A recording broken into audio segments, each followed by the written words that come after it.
Assalamualaikum warahmatullahi wabarakatuh. Assalamualaikum warahmatullahi wabarakatuh. Kita berjumpa di forum Sinkos ini di tengah perdebatan panas soal hiruk-pikuk pidato presiden. Dan kita undang spesial politisi senior sekaligus jurnalis Bang Julvan Lindan. Kita kasih aplaus. Karena ada Bang Julvan, kita juga undang Bang Kisman.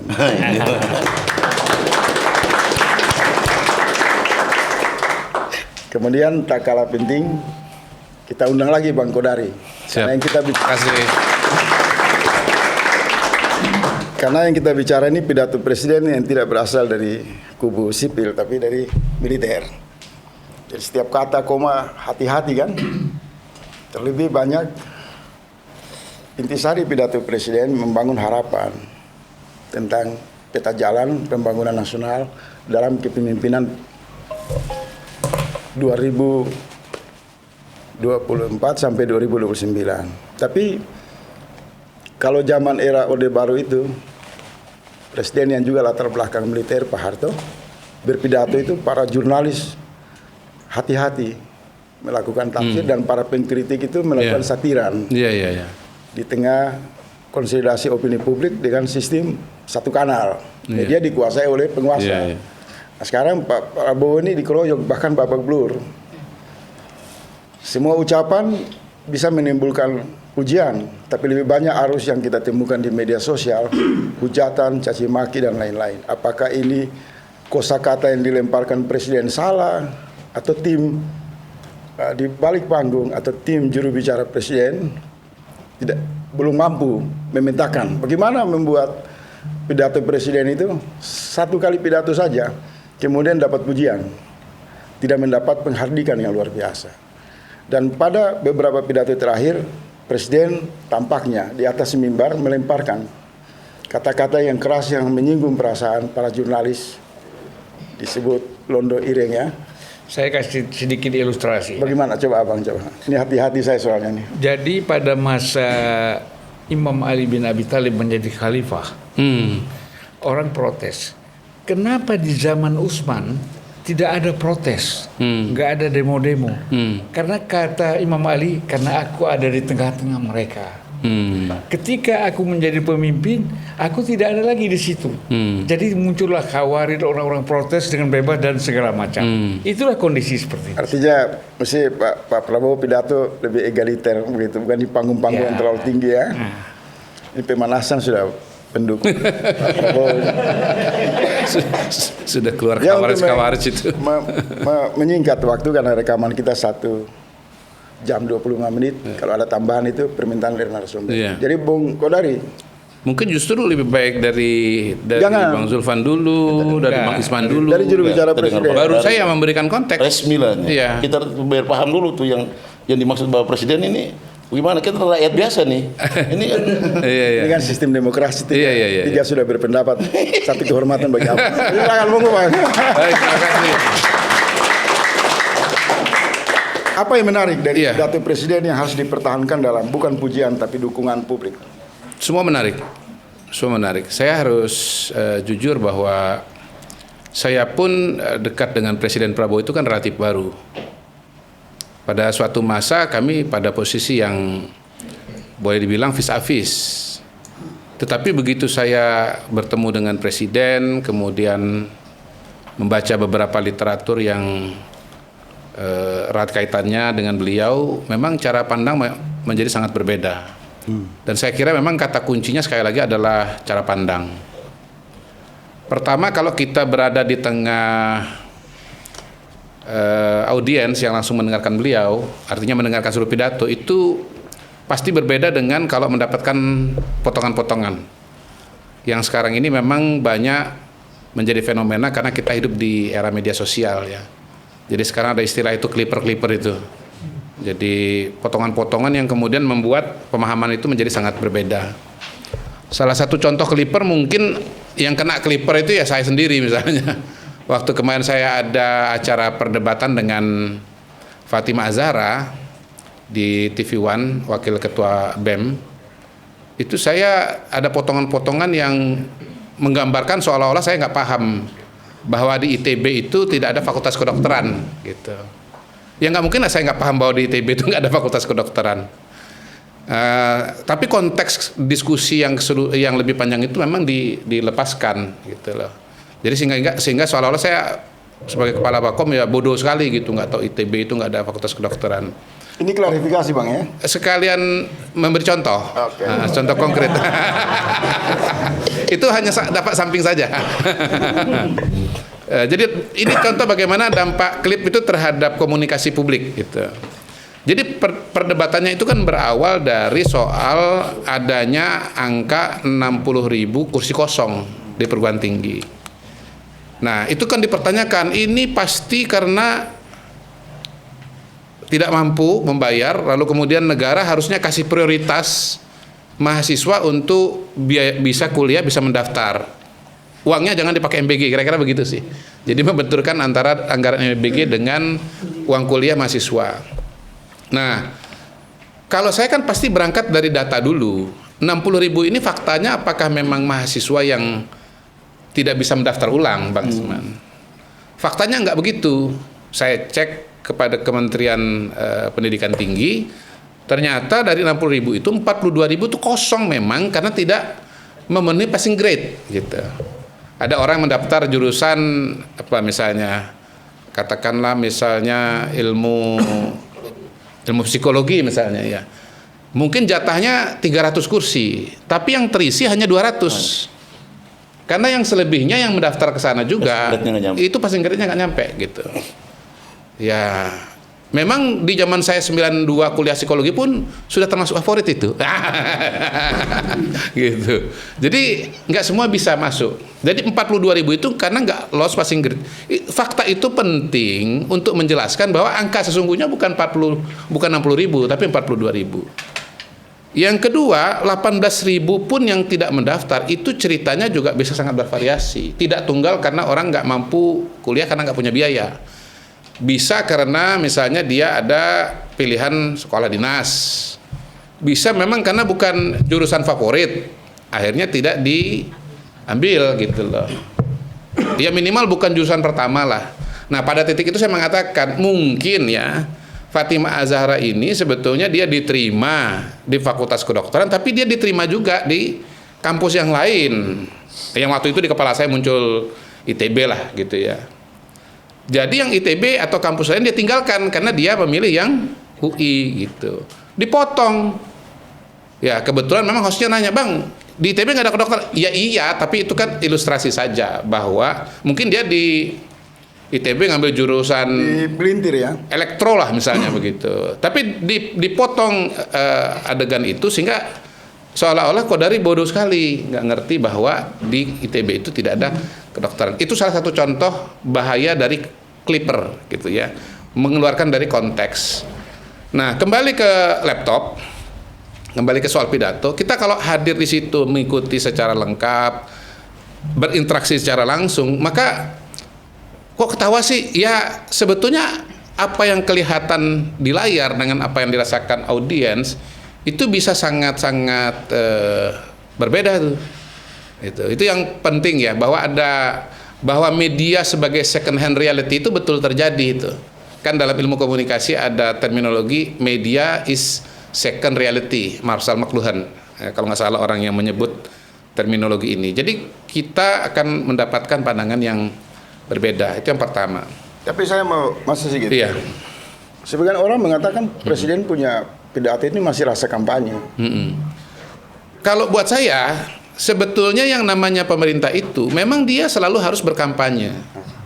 Berkampanye itu dalam pengertian dia harus memberikan informasi kepada masyarakat mengenai program-program yang dia kerjakan supaya program itu bisa berjalan dengan baik. Salah satu contoh yang relevan adalah misalnya program cek kesehatan gratis. Program CKG itu adalah program universal. Berlaku untuk seluruh masyarakat Indonesia berapapun usianya, apapun gendernya, dimanapun dia berada. Gitu. Nah, mekanisme CKG ini memang kita harus aktif, kita harus datang ke pusat-pusat kesehatan, dalam hal ini puskesmas. Kecuali anak-anak sekolah. Anak-anak sekolah itu didatangi oleh puskesmas. Setahu saya di lapangan juga sudah mulai ada perkembangan, sudah ada agenda juga untuk datang kepada masyarakat. Tapi sebetulnya pada dasarnya masyarakat itu diminta untuk datang dan mendaftar. Tentunya mereka kalau mau menggunakan hak CKG, mereka harus tahu dong bahwa program ini ada dulu gitu. Nah, yang namanya informasi atau kampanye atau sosialisasi itu adalah kampanye buat saya. Kampanye dalam pengertian luas bahwa program ini harus dilaksanakan. Terus terang itu yang dikerjakan salah satunya oleh Bakom pada hari ini. Kenapa? Kami membuat iklan layanan masyarakat. Tapi titik tekannya bukan kepada hai masyarakat ini ada CKG, tapi lebih dalam daripada itu. ILM atau iklan layanan masyarakat yang dibuat oleh Bakom itu lebih kepada mengirim pesan bahwa kalau Anda tidak mau CKG, maka Anda sebetulnya mengambil resiko bahwa Anda akan membuat sedih orang-orang yang membutuhkan Anda, banyak membutuhkan Anda. Nah, kenapa iklan ini kami buat, perspektif seperti ini kami buat? Karena saya menemukan di lapangan bahwa ternyata banyak orang tahu CKG, tapi tidak mau menggunakan CKG karena apa? Karena takut ketahuan penyakitnya. Gitu. Nah, kalau dianya nggak mau, kita bikinlah sebuah iklan di mana seorang bapak begitu ya, dia membantu anaknya, membantu istrinya, membantu anak buah di kantor, membantu orang di jalan. Sebetulnya kamu tuh orang yang berarti loh bagi orang lain. Jadi jangan sampai orang-orang lain itu kehilangan kamu. Ya, tiba-tiba kamu kena serangan jantung karena kamu nggak tahu, nggak sadar, nggak CKG. Maka ikutlah CKG gitu. Jadi pemberian informasi itu harus terus-menerus. Termasuk juga yang kita baru selesaikan iklan layanan tentang DSI dan antara sumber daya Indonesia. Kita tahan di DSI itu, Okay. nanti jadi pokok kajian mendalam. Bang Kisman, kan abang mondar-mandir keluar istana juga di era Pak Harto, mengamati bagaimana. Udah lupa juga, jalan ke sana juga udah lupa. Udah 20 tahun, 30 tahun lebih jadi udah lupa. Sebagai jurnalis itu kan sangat tahu lah di panggung belakang bagaimana Presiden meramu kosakata, narasi, pikiran untuk disampaikan ke publik. Dan juru bicara Presiden Soeharto itu tidak selancar Pak Kodari. Wartawan kebetulan. Wartawan. Nah, membandingkan dengan perpaduan pidato Presiden dan mereka yang tadi Bang Kodari bilang kami juga terlibat di kampanye kan, mendukung pidato Presiden. Nah ini gimana? Ini gara-gara Faisal saya harus baca pidato Presiden itu, dengar pidato Presiden itu berulang-ulang. Mulai dari pertama dia dilantik sampai dengan yang terakhir. Abang nonton ini pidato Presiden? Semua hampir pidato, ada 10, lebih dari 10 pidato Presiden. Ini dalam 2 hari ini gara-gara ini Faisal ini nakal juga gitu loh.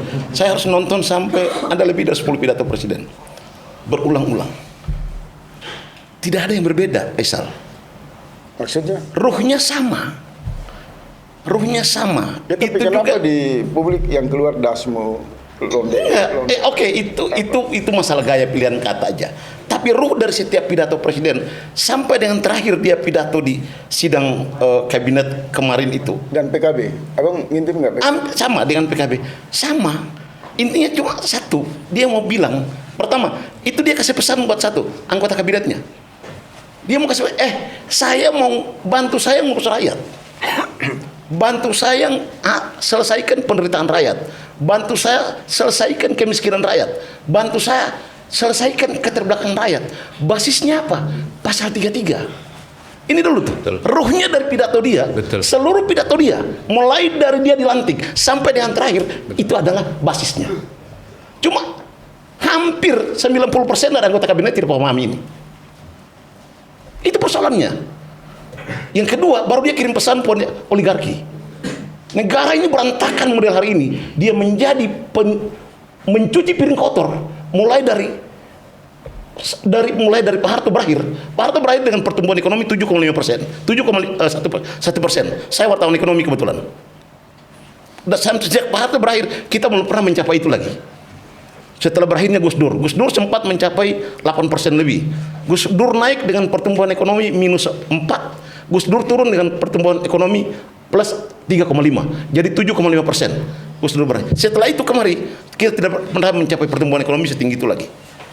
Ini jadi semua pidato Pak Prabowo mulai dari dilantik hari pertama di DPR sampai dengan yang terakhir itu ruhnya kasih tahu anggota kabinetnya, bantu saya dong, Bantu soal apa? Bantu untuk mengatasi keterbelakangan ini, penderitaan ini, kemiskinan ini. Ya tapi banyak orang protes soal MBG, koperasi amburadul. Itu protes itu boleh-boleh aja. Protes itu mana ada yang di dunia ini, mana ada Rasulullah aja diprotes kok. Siapa yang tidak diprotes ini? Tapi kan tidak harus menjadi pemuas bagi semua orang. Yang kedua, dari ruhnya pidato. Pertama tadi itu, dia inginkan anggota kabinetnya bantu dia. Yang kedua, dia kasih tahu pesan buat oligarki. Kalian boleh pesta pora di era SBY, kalian boleh pesta pora di era Megawati, kalian boleh pesta pora di era Gus Dur, kalian boleh berpesta pora di era Jokowi, sampai dengan keluar angka uninvoicing 15.400 triliun, ditambah dengan underpricing sekitar 10 sampai 15.000 triliun lagi, ditambah dengan transfer pricing sekitar 5 sampai 10.000 triliun, ada 40.000 triliun harta negara ini. Itu dia kirim pesan buat mereka. Saya tidak mau main di wilayah itu. Hari ini saya mati demi rakyat boleh. Ini yang tidak dipahami. Jadi pidato Pak Prabowo tidak ada yang bergeser, Faisal. Tapi kenapa begitu heroik, substantif, tapi ditangkap oleh publik itu yang hal-hal yang enggak penting? Ya boleh saja. Persoalannya yang tangkap bila publik ini kelompok masyarakat mana? Kelompok menengah bawah tidak pusing dengan Ya, itu. Presiden dibully oleh profesor, Tidak apa-apa. oleh kampus. Tidak apa-apa. Boleh, itu bukan barang haram kok. Silakan saja boleh. Yang penting beliau jalan terus kok. Rakyat puas kok dengan apa yang lihat kepuasan rakyat. Saya teman-teman terakhir ada survei tertutup kok, kepuasan rakyat 80%, 70% kok. Apa yang salah di wilayah itu? Tapi bahwa kelompok oposisi kritik, mulai Faisal juga kritik, ya nggak apa-apa, nggak ada masalah juga gitu loh. Jangan juga, kalau tidak ada kritik maka kita bukan negara demokrasi, negara fasis, kekuasaan yang mendominasi, bahkan cenderung otoritarisme. Tapi kalau kritik nggak apa-apa, kita udah ambil pilihan negara demokrasi, apa yang salah? Jangan juga diharamkan kritik itu gitu loh. Jadi, apalagi di tengah anggota kabinet yang ya lelet on kayak begini ya, mohon maaf aja gitu loh. Tapi pidato dulu, jangan ke pembantu presiden dulu nanti. Enggak, ya, karena pidato mengarah ke sana. Makanya saya kalau ke sana karena anggota, loh, beliau tidak perlu pidato begitu kalau anggota kabinetnya tuh paham. Itu juga dapat dipahami karena jarak jauh antara beliau dengan gagasan besarnya sejak masuk di konvensi Partai Golkar. Saya mulai hadir di situ. Melipatkan itu gagasan beliau di konvensi Partai Golkar itulah, karena tidak terrealisasi muncul buku yang namanya Paradoks Indonesia. Nanti Edu itu bahas itu. Itu beliau udah sampaikan itu di konvensi Partai Golkar. Gagasan-gagasan besar itu tidak terrealisasi. Ini jadi nggak usah juga kita bilang bahwa anggota kabinet ini, sorry mohon maaf, anggota kabinet ini bagus-bagus saja, nggak paham. Abang tahan dulu, saya lihat ini ada senyawa antara abang sama bang. Enggak, tidak ada. Saya tetap wartawan. Beliau tetap orang pemerintah, saya wartawan, tetap nggak berproses. Aktivis wartawan nggak bisa gitu loh. Kalau lo speaker itu Bang Kodari volume 3, abang 7 nih. Nggak juga, karena saya paham itu. Tapi saya akan dalam. Tidak banyak wartawan yang memahami itu masalahnya itu. Yang itu belum terakhir, baru yang kedua tadi itu. Oligarki. Abang kan sarankan ke saya bilang 55 menit biar kocok enak kan? Iya. Nah, yang ketiga dulu nih. Yang ketiga.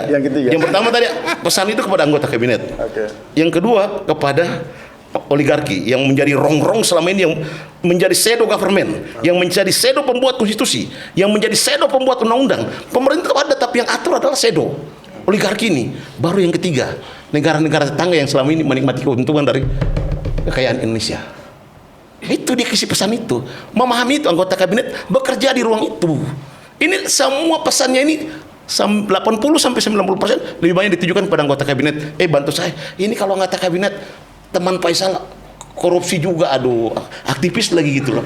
Itu yang makanya saya bilang mudah-mudahan tidak benar. Tapi saya tahu betul bahwa beliau semua mudah-mudahan Dinda Kadari tidak. Saya selesai lantik anggota kabinet itu di bawah tentengan kok dari uang pribadinya kok. Ya menteri atau kepala badan mungkin sekitar 5 miliar. Di bawah itu wakil mungkin sekitar mudah-mudahan dari pribadi. Ya, panggung khusus kita bahas soal tapi jadi supaya jangan maling lagi gitu loh. Bantu saya urus penderitaan rakyat, bantu saya urus keterbelakangan rakyat, bantu saya urus kemiskinan rakyat. Ini yang tidak ada pada ruhnya anggota kabinet hari ini. Makanya kalau terjadi resapel lagi, mudah-mudahan lebih dari 50% lah resapel kabinet. Tahan bang. Kalau kriterianya pemahaman terhadap visi misi dan program presiden, beliau ini 90% udah lulus anggota kabinet ini. Kalau kriterianya pemahaman, tapi kan ada kriteria yang lain. Masalah di hierarki saja. Jangan biarkan kita begini aja. Supaya kita bisa teriak dari luar. Gaya Bang Kisman ini lebih Prabowo dari Prabowo. Bang Julvan sudah mendengar, tapi ada satu hal begini Bang, di saat pidato presiden ditolak dengan berbagai protes itu, ini pertanyaan spontan Bang. Kemudian berapa jam lalu, rakyat lagi marah sama pidato presiden karena bias. Ketua PSI Kaisang ini tiba-tiba secara percaya diri mengatakan PSI siap akan masuk ke gelanggang untuk Pileg 2029. Apa ini ada rangkaian menghitung kalkulasi pemerintahan ini juga tidak disukai oleh rakyat sehingga PSI ingin mengambil. Ini pertanyaan spontan, tidak punya maksud apa-apa. Karena abang juga sebagai senior, politik senior, sebagai jurnalis, abang membacanya gimana Bang? Karena yang dihujat bukan pidato Gibran, tapi pidato Prabowo kan? Kalau soal PSI, saya nggak punya otoritas. Nah, itu dia.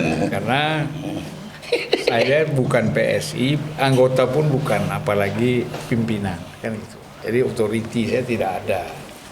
Tapi kalau sebagai pengamat ya, gitu. Sebagai pengamat, sebagai jurnalis. Ya, jurnalis gitu kan, sebagai YouTuber ya kan. Ada yang sama-sama dengan saya juga. Jadi saya baru tadi malam lagi makan ada beberapa kawan tanya, kenapa sih Prabowo itu dimaki-maki dengan ngomong kasar di medsos segala macam, tapi dia kok nggak ambil tindakan? Ya, artinya orang itu tidak hilang, orang itu tetap saja medsosnya muncul, maki-maki muncul. Itu gejala apa? Ya, saya bilang memang tidak perlu ditanggapi, biarlah orang itu memberikan inspirasinya, aspirasinya dengan kasar, ada yang dengan halus. Saya kira dinikmati aja, gitu. Jadi saya kira itu satu kelebihan, tidak seperti presiden sebelum-sebelumnya kan, gampang sekali membawa orang ke ranah hukum. Saya pun sekarang lagi dibawa oleh ke ranah hukum. Oleh PDIP. Inisial lagi. Ya. PDIP lah. PDIP lah. Dinda ini kadang-kadang kan saya bilang inisial, itu udah benar inisial. Kan tetap fakta pengadilan. Ya, inisial kan? Udah sidang jadi nggak bisa lagi diinisialkan. Inisial tadi itu yang disebut. Ya artinya tidak berkuasa lagi aja saya dibawa ke pengadilan, apalagi kalau sedang berkuasa ya. Iya. Nah, jadi Abang mau bilang Prabowo demokratis, PDIP justru sebagai oposisi otoriter. nggak bilang begitu. Ada kalanya PDIP ini juga dalam situasi tertentu demokratis. Prabowo satu saat juga bisa tidak demokratis. Tindakan langkah-langkahnya kan, tapi situasional lah sifatnya kan. Di mana perlu diambil tindakan hukum dan di mana yang tidak perlu diambil tindakan hukum. Itu jawaban saya bahwa Prabowo menikmati aja. Oke. Apa yang ya mungkin saya sudah 4 kali ya ketemu ngobrol begini dengan presiden. Saya pikir dia tidak marah. Saya ingat pada pertemuan terakhir itu saudara Jumhur sama siapa? Saganda itu kan ngomong agak keras ngelitik presiden kan. Presiden nggak marah, menjawab aja. Jadi maksud saya gini, bahwa mau ada medsos, mau ada kritik yang keras, Prabowo itu tidak terpengaruh sehingga dia emosional, dia marah, ya kan? Itu enggak. Jadi apa yang ingin saya katakan bahwa dia memang siap menghadapi situasi ini. Paling penting itu, ya kan? Seorang pemimpin siap dimaki, dicaci, dibilang gagal, dibilang hantu, belau, macam-macam, harus siap. Iya. Kalau nggak siap mundur dari situ. Iya. Nah, itu prinsip. Jadi sementara orang melihat bahwa ini satu kelemahan, tapi bagi sisi lain ini adalah kekuatan, gitu kan. Nah, kan sebenarnya kita kembali kepada Soekarno. Kalau kalian yang oposisi memang mempunyai kekuatan, ya silakan lakukan untuk menurunkan presiden secara konstitusional ada. Bung Karno tidak pernah melarang ingin Indonesia menjadi negara Islam. Misalnya, silakan kalian perjuangkan melalui Majelis Permusyawaratan Rakyat. Lewat saluran lah ya. Nah, dan begitu juga. Kalau memang kekuatan itu kan nggak bisa dilawan. Kalau kekuatan rakyat oposisi ini besar, ya kan, juga tidak bisa dihambat. Pasti bisa menggulingkan pemerintah, ya kan. Nah, jadi ini kan pertarungan sebenarnya antara, kita nggak bisa bilang masa semua orang harus mendukung Prabowo. Kan ada yang pernah kalah jadi presiden sampai pada calon aja kan, nomor 1, nomor 3 misalnya kan. Pasti ada pendukung-pendukung yang kecewa, yang apa. Dan tentu mencari jalan bagaimana untuk yang berikutnya ini calon presiden existing ini tidak akan terpilih lagi. Itu upaya itu pasti ada. Loh, nggak boleh? Ya boleh, namanya politik, apa yang nggak boleh? Iya kan? Jadi kita bebas untuk Tapi kalau ada yang bilang selain oposisi di lingkar kekuasaan, misal Gibran juga mengincar peluang untuk maju 2029. Saya kira kan begini, tergantung. Saya sudah pernah bilang, apakah Prabowo itu masih mau bersanding dengan Gibran atau tidak? Kalau memang mau, ya tentu Gibran jadi wapres. Kalau abang lihat Pak Prabowo pidato paripurna kemarin kabinet kursi Gibran, Nah, itu kan itu kita karang-karang. sinyal gimana? Kita karang-karang aja. Ya kan benar, kita Ada kan yang bilang, oh, ini kita kan enggak. jurnalis kan. Kalau orang digigit anjing itu biasa. Kita mencari bagaimana Anjing gigit orang biasa. Anjing gigit orang biasa. Bagaimana orang Gigit anjing. ya kan? Nah, itu yang kita mau buat berita. Sudah dijelaskan oleh Mensesnek. Nggak mungkin lah ini menjadi presenter di sana, duduk di samping begini terus jadi 2 jam. Nggak mungkin. Cuman kan kita ini selalu cari alasan. Kalau saya gitu aja sederhana, saya bilang, kalian ini juga relawan Jokowi pakai akal sehat. Tapi mereka masih punya alasan juga, karena misalnya gini, habis pidato presiden, kemudian Gibran mengatakan undang-undang perampasan aset harus segera, sementara publik menangkap presiden dan DPR belum mau untuk. Nggak ada. Jadi melihat Saya gini ya. Juga DPR jalan terus kok. Jalan Kalau terus. kalau Bahkan kadang-kadang kali ini reses pun juga dilanjutkan. Ya. Proses Saya pembahasan. tidak melihat ada Abang yang kenapa prinsip tidak melihat problem itu di internal? Kan Bang Kisman tadi bilang, ini kan kabinet juga nggak sejalan. itulah ini kan bicara Gibran. Iya, ini masuk. Nah, kalau bicara anggota kabinet, Gibran itu kan wakil presiden. Iya kan? Ini kan kita bicara menteri tadi kan masuk ke Kisman kan. Jadi kita mesti jelas di batas-batasannya. Di kementerian ini kan ada bilang kelompok Solo, kelompok Hambalang. Itu diakui oleh Prabowo. Dia bilang begini, saya sangat puas dengan menteri-menteri yang pernah menjabat di masa Jokowi dan kemudian masih menjabat di masa saya. Dia sebut satu persatu itu namanya. Saya nggak usah sebut, nanti GR pula orang itu kan. Tapi ada juga yang di era Jokowi masih ada di sini. Itu saya kurang suka katanya. Kurang pas. Ada juga. Tapi 99% saya pas. Gitu. Jadi artinya apa? Artinya dia puas. Ya kita di luar ribut, di Jokowi pecah sama, nggak ada, telepon-teleponan orang itu. Ya kan? Kita ini politik ini, makanya dalam ilmu politik atau sosiologi politik itu dikenal latent function and manifest function. Itu kan? Kita ini kan bicara yang manifest, yang ada di media, nih apa kan? Current event yang kita biarkan. Ada Nah, di belakang itu panggung kan belakang itu kurang. Itu makanya kalau kita menjadi politisi, saya nggak mau bilang senior ya. Nah, kita harus paham itu. Coba tidak semua yang ada di media itu adalah benar, karena ada di belakang itu yang tentu saya kan pernah lagi di rumah Pak Jokowi. Tiba-tiba wakil presiden telepon kan. Sampaikan sesuatu lah gitu. Jadi saya kira mereka mesra-mesra aja, kita aja sibuk. Nah ini jangan-jangan kadang-kadang ya bikin aja lah supaya riuh sedikit. Ada perbedaan, Faisal. Tahan dulu, Anda mau Dikit-dikit kasih ke perbedaan. Forum dulu. Ini Enggak, satu-satu. Tiga Perbedaan pembicara ada, ini. perbedaan bedanya. Kalau Pak Jokowi itu pelihara oligarki, sementara Pak Prabowo ini bilang oligarki kau stop udah, saya mau urus negara. Itu aja perbedaannya, dua ini perbedaannya di situ. Sebenarnya saya Oligarki ini kan gitu. tahan ya. tahan dulu. Sebenarnya ini nyambung ini. Suara Ruslan. Boleh nggak 3 menit? Boleh. Hah? Ini. Enggak, supaya jangan nanti supaya tuntas. Jangan dikeliping-keliping tadi. Jadi kalau menurut saya sejak Soeharto sampai kepada Jokowi yang paham betul Undang-Undang Dasar pasal 33 itu Prabowo. Saya tahu betul, saya ikutin, saya baca tulisan dia di Paradok itu. Jadi jelas dia paham. Dan era dunia sekarang ini era menuju sosialisme. Tapi bukan marxisme ya, bukan komunisme, sosialisme. Mulai dari Mamdani di New York, wali kota New York sudah mulai pikiran-pikirannya sosialis. Di UK juga di mana-mana. Nah, jadi kalau kita bicara pasal 33 itu kan memang sosialis.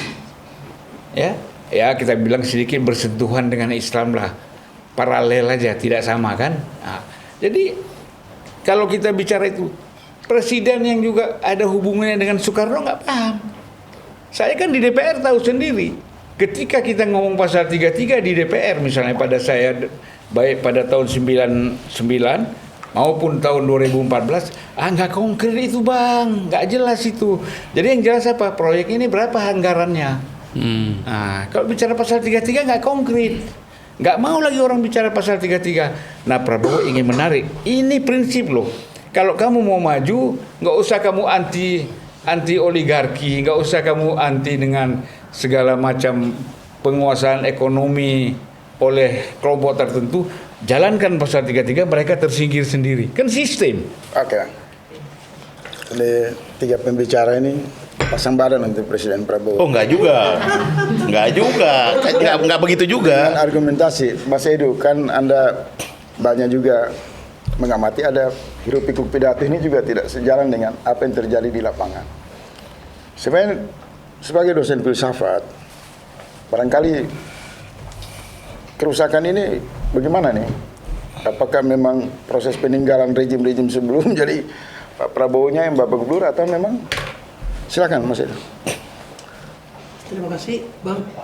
Saya dengar ya? Oke. Terima kasih. Mas Sudah mic yang lain. Halo, ya. Jadi saya mulainya sebenarnya dari Bang Kodari tadi bicara McLuhan bahwa media sosial atau Kayaknya nggak nyala itu. Nyala, mic-nya. masih nyala. Jadi Bang Kodari memulainya dari McLuhan soal hiperrealitas bahwa internet, media sosial itu adalah second reality. Sebenarnya ada pemikir lain Bang Kodari bicara tentang simulacrum itu adalah Jean Baudrillard namanya. Dia adalah filsuf Prancis bicara soal ini. Di Indonesia kita punya pemikir yang serius sekali bicara soal itu. Dan itu adalah Yasraf Amir Piliang. Itu beliau di ITB tentang hiperrealitas bukunya. Itu sangat menarik buku itu.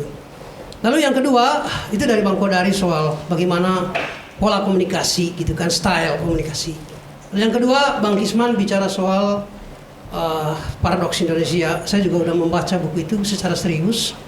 Dan kelihatannya memang Presiden Prabowo ini semacam mengintip cara China di situ karena dia mengutip banyak sekali itu soal pola Mao Zedong lalu diganti oleh Deng Xiaoping.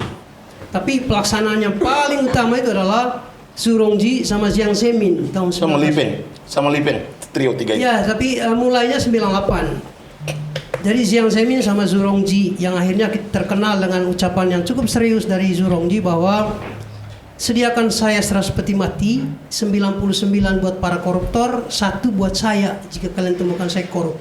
Itu kurang lebih. Artinya ada 2 sebetulnya cara melihat Bang Kodari soal packaging.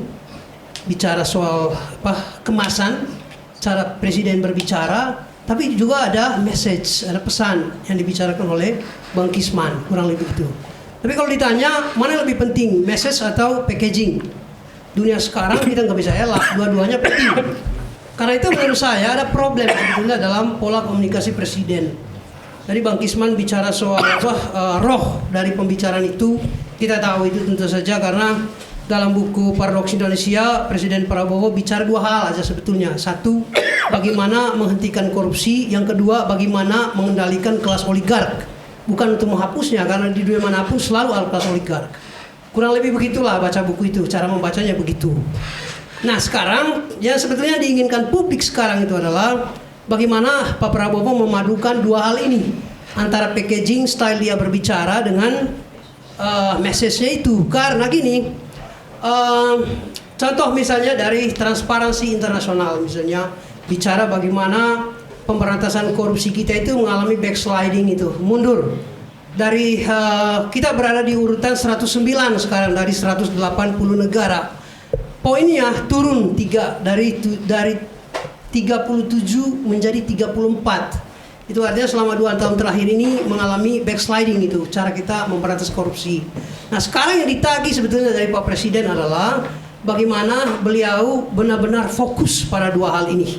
Nah dari tadi Bang Sulvan itu juga menyinggung sedikit soal pasal 33. Apakah dunia sekarang itu harus ke sosialisme? Saya menganggapnya tidak demikian karena Tiongkok itu dia menggabungkan semacam poin-poin positif dari kapitalisme.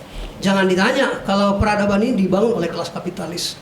Kalau kita membaca sejarahnya itu dari Sisilia, dari Italia itu abad-abad pencerahan lah, abad 12-13 itu udah mulai kapitalisme itu yang menghasilkan kecanggihan-kecanggihan termasuk handphone yang kita pakai sekarang ini kan. Mereka yang bikin karena mereka ini adalah orang-orang kelas berat disiplinnya. Jangan main-main soal itu. Lalu Cina dia mulai mempelajari bahwa sosialisme saja apalagi komunisnya udahlah kita tinggalkan karena Mao Zedong itu akhirnya telah membuktikan bahwa ini nggak berhasil. Karena itu Deng Xiaoping bilang enggak dong, jangan. Pasar juga harus dikasih tempat, kurang lebih begitu. Atau dalam bahasa paling sederhana itu adalah kelas kapitalis juga harus dikasih tempat itu. Tinggal diatur aja kan. Rusia juga sama akhirnya. Rusia itu jatuh 91 dan dia mengalami satu kerusakan cukup serius dalam bidang ekonomi. Karena dia tidak memberi pasar cukup serius di sana itu. Karena itu dia gabungkan antara pasal 33 sosialisme itu dengan kapitalisme. Jadi semacam apa ya? Pak Prabowo bicara soal state capitalism itu dalam buku Paradoks Indonesia. Artinya state capitalism itu ada pasar tapi negara kontrol, kurang lebih begitulah. Nah, saya lanjut sedikit ya. Terkait misalnya kelas oligark misalnya, kan itu masalah paling serius di kita. Ada satu penelitian Selios lah dari Indonesia, dia bilang soal gap antara kaya dan miskin itu parah banget kan. 50 orang kaya itu sama, penghasilan 50 orang kaya itu sama dengan 55 juta kekayaan orang Indonesia itu. Jadi beda jauh sekali ya, 50 dengan 55 juta jauh banget itu.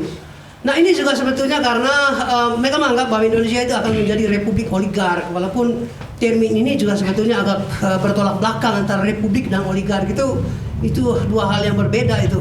Oligark menginginkan supaya ada pemusatan kekayaan gitu pada orang tertentu, sementara republik itu menginginkan supaya ada pemerataan, kurang lebih begitulah cara melihatnya begitu. Nah karena itu menurut saya yang ditagih dari Pak Presiden Prabowo sekarang adalah hati-hati untuk berbicara karena itu direkam oleh investor di Prancis, direkam oleh investor dari London, direkam oleh investor dari Tokyo, dari Moskow, dari mana-mana itu. Itu kan problem itu. Misalnya negara-negara yang benar-benar proponen demokrasi misalnya. Pokoknya kita nggak mau lah itu invest di negara-negara yang mengarah ke katakan negara sosialis atau itu cara melihatnya begini. Misalnya contoh ya skandal MK misalnya yang akhirnya membawa saudara wakil presiden Gibran misalnya sekarang. Kita menganggap itu masalah domestik kan.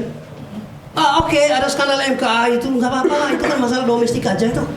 Tapi bagi investor yang serius gitu, misalnya Elon Musk atau siapa, mikir 2 kali dia untuk bahkan 10 kali dia mikir, oh gila kali, mau invest di sana gua nggak mau dong. Masa konstitusinya terlalu lentur gitu loh. Hari ini lain, besok lain, lusa lain. Itu yang akhirnya problem gitu kan. Nah sekarang menurut saya ada satu semacam cara melihat dunia global sekarang terhadap Indonesia, bahwa Indonesia itu dibangun bukan karena ada GBHN-nya, jadi semacam ada garis-garis besar haluan negaranya, tapi dibangun sesuai selera presiden. Kan itu akhirnya kan ada banyak semacam, kalau Bang Kisman tadi ada konsistensi misalnya dalam pikiran Pak Prabowo, yes ada betul, rohnya ada itu, bahwa beliau selalu bicara tentang pro rakyat, tetapi semacam ada inkonsistensi misalnya dalam pelaksanaannya gitu loh. Saya kira sampai di inkonsistensi. Itu kan karena anak buahnya tidak aplikatif di lapangan. Oke. Bagaimana? Kalau anak buahnya itu melaksanakan pasal 33 itu berdaulat negara ini, nggak ada persoalan di wilayah itu. Hari ini persoalannya sejak Pak Harto turun, pasal 33 tidak berdaulat di negara ini. Oke, bagus, itu bagus, sumber bagus. persoalannya. Oke. Pembantunya tidak mampu mengaplikasikan gagasan besar Prabowo tentang pasal 33 berdaulat, itu masalahnya di situ. Yes, bagus. Pemahaman saya sebagai wartawan begitu caranya. Bagus Bang Kisman. Jadi Bang Kisman itu mampu mendiagnosa persoalannya di situ. Sekarang pertanyaan publik begini, kira lebih. Saya berharap nanti Bang Sulvan juga bisa memberi reaksi terhadap pernyataan saya. Publik ya, publik menganggap, saya baca juga media sosial, lalu ada pemberitaan-pemberitaan. Sekarang mereka tadi, siapa tadi yang bicara tentang cuci piringnya? Saya. Yes, bagus. Saya. Nah itu yang diharapkan publik sekarang itu. Ini Pak Presiden Prabowo ini adalah dia sedang berpesta atau sedang mencuci piring gitu kurang lebih ya. Sampai di situ dulu Mas Oke. Heru, supaya ini dibedah ini. Di serangan Anda ini halus tapi gergajinya.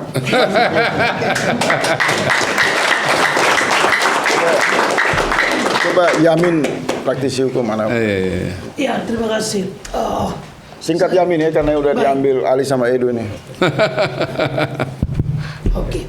Jangan kasih kuliah, langsung pertanyaan atau Saya mau pernyataan. menggabungkan antara Bang Kisman dengan Bang Edo terkait yang disampaikan oleh Bang Kisman tadi. Saya melihat Pak Khodari itu begitu babak belur dia dihajar publik di media, itu yang saya lihat. Ya, dia pasang badan begitu tebal saya lihat. Bahkan hari ini pakai jaket, pakai rompi khusus. Tapi di sini Bang Kisman, Kepala Staf Presiden Dudung Abdurrahman ini mungkin salah satu yang harus dicatat oleh Presiden Prabowo. Ini orang salah satu kancil yang disebutkan kemarin itu. Kalau kemarin 3 ini salah satunya. Kancil keempat. Kancil keempat. Ini diam-diam. Kecil cadangan. Ketika Presiden dihujat rakyat, dikritik habis-habisan, ini Jenderal Baliho ini kok diam aja gitu. Di Amerika Kepala Staf Presiden itu bicara, pasang badan mereka. Nah mungkin ini juga harus disampaikan Pak Khodari. Nanti Apa saya lihat Bang babak Kisman belur. yang jelasin soal posisi Pak Dudung muncul sebagai KSP, justru hujatan makin tinggi kepada Presiden. Ya, ini tak pernah kelihatan, hampir tak dikenal orang ini siapa nih Kepala Staf Presiden. Cukup ya, Terima Yamin. kasih. Alia mau dari satu topik. Yang lain silakan. Biar kita demokrasikan, karena tadi Bang Kisman bilang Presiden Prabowo ini mendengar walaupun dicaci maki kan. Loh, Faisal, Bagaimana? dia dibilang penculik, dia dibilang pembunuh, dia pelanggar HAM, nggak ada yang dilaporkan ke polisi itu. Dia terima. Jadi dia nggak mau dikritik modal apapun, silakan saja. Asal tujuannya untuk perbaikan bangsa. Nggak ada persoalan di wilayah itu, nggak persoalan. Saya kebetulan karena saya wartawan aja, saya mencatat step by step mulai dari dia terlibat ikut konvensi Partai Golkar, maju dengan Bu Mega 2009,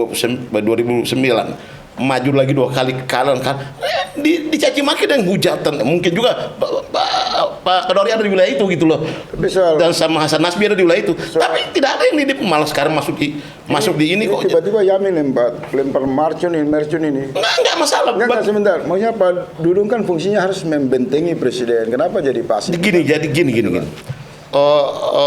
Semua bukan saya Pak Dudung. Oke. Harusnya saya dapat informasi di sidang kabinet terakhir itu Pak Prabowo itu cuma sampai memuji salah satu menteri.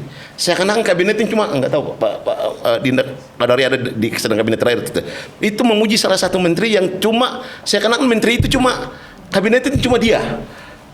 Dan menterinya tidak pernah ketemu dengan presiden. Dipanggil juga tidak presiden juga tidak manggil dia juga tidak pernah minta waktu. Tapi dia kerja siang hari malam untuk menyampaikan kepada publik bahwa ini di bidang dia presiden maunya begini. Ini yang tidak ada di kabinet ini, bukan saja Pak Dudung.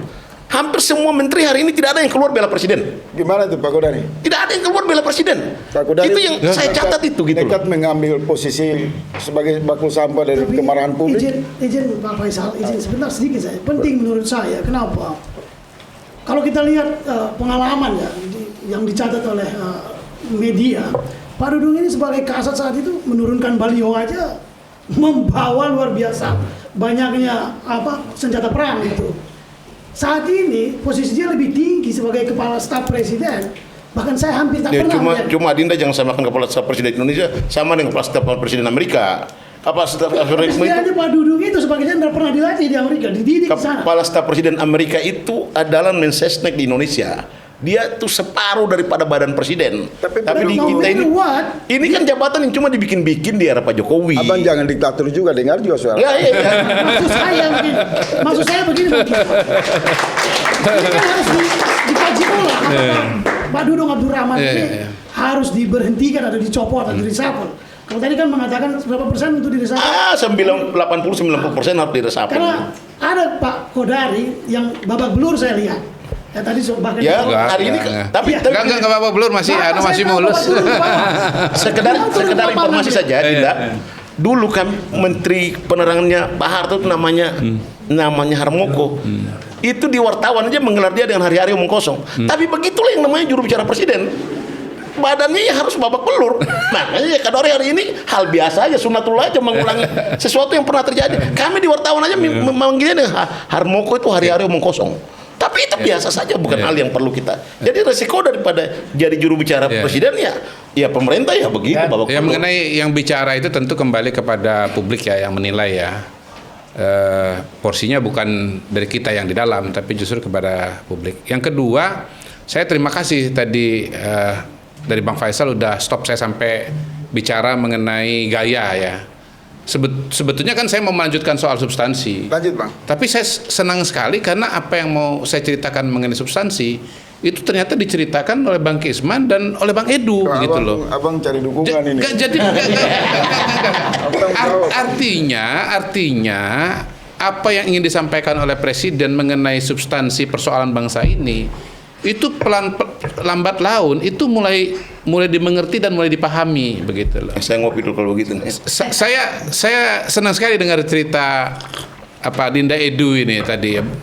Paradoks itu kalau disederhanakan poinnya dua, tadi bagaimana menghentikan kebocoran, yang kedua bagaimana negara itu bisa mengatur ekonomi kita gitu loh.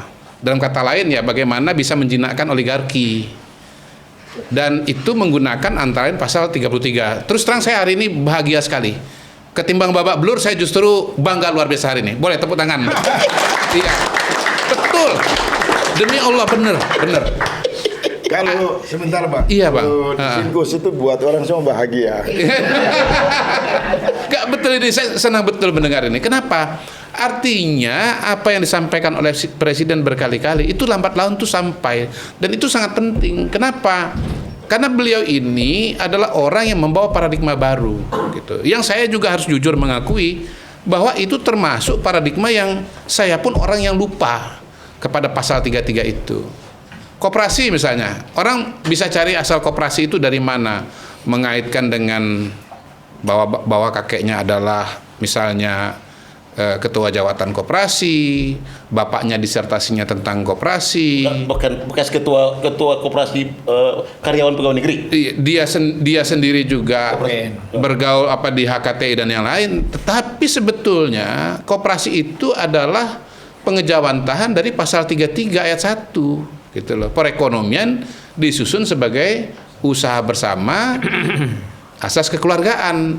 Itu manifestasinya, termasuk juga ayat keempat soal demokrasi ekonomi. Jadi sebetulnya kembali kepada Edu, wajib ada yang namanya koperasi itu wajib ada. Tetapi justru itu yang selama bertahun-tahun tidak ada.